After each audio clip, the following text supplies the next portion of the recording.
There's a person from Nepal that follows us, and he's such a good guy. His name's Ashwin, and he does his best at typing in English because he knows so much more English than I could ever speak of his language. But he is asking just simply, can you walk us back? Why is drug addiction, do you think, despite mounds of evidence, why is it defined as an incurable disease?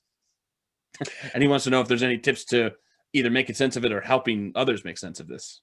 Well, you and I, from the United States, and there's a temperance tradition.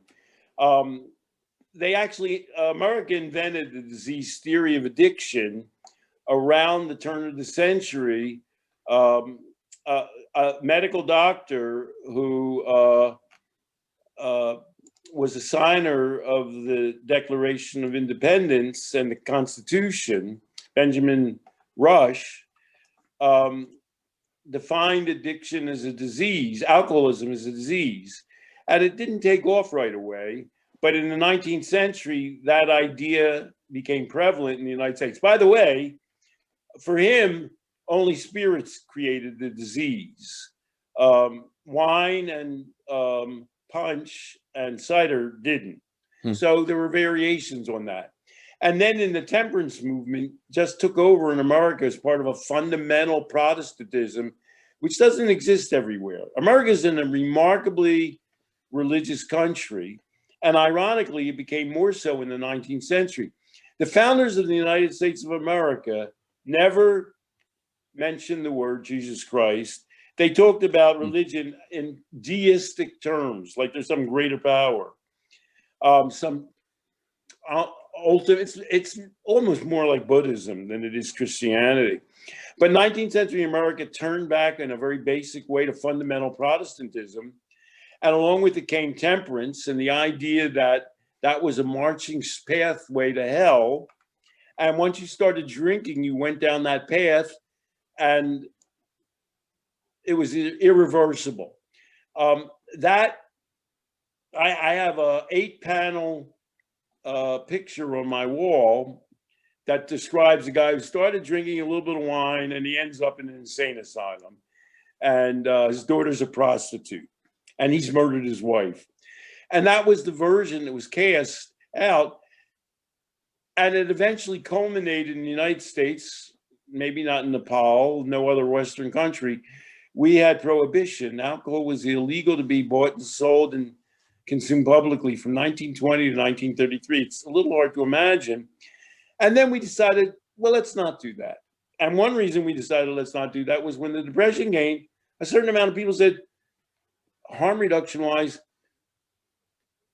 it's nice to have a drink. Yeah. Of course, people were drinking all along in the 20s, and there were terrible results. Of course, Italian people made wine in their bathtubs, but other people were drinking all kinds of non-drinkable alcohol. And people decided economically, medically, and criminally, of course, there was Al Capone, this prohibition thing wasn't working. They called it the Great Experiment. And what they went from temperance, which was alcohol led you to hell, to AA. Prohibition ceased in 1933.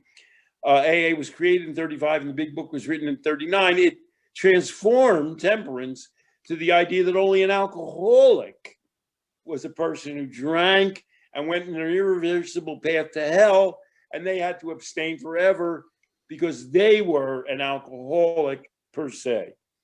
And so we have a temperance tradition thinking of this drug and alcohol use as a disease is steeped into our very souls in America.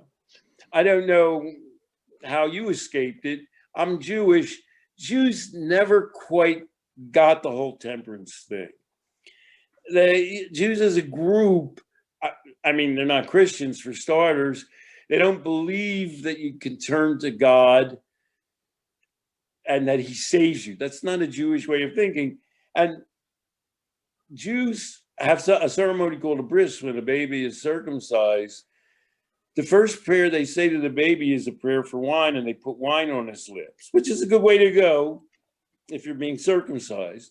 So Jews have a hard time getting with temperance mentality. Some have managed it over. I mean, Gabor Mate is Jewish.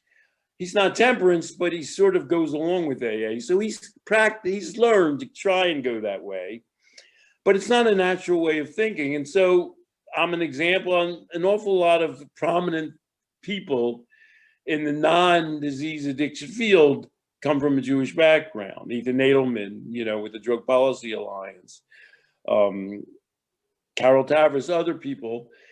And so I've always looked at this in a way and saying, what are they talking about? And I've developed a different point of view. My point of view is not different. It's very Southern European. I think so. When I meet Greek people, of course, Greek people have been very prominent in my life, or Italian people, and French have a sense of alcohol much more like Jewish people's. So they're different worldviews.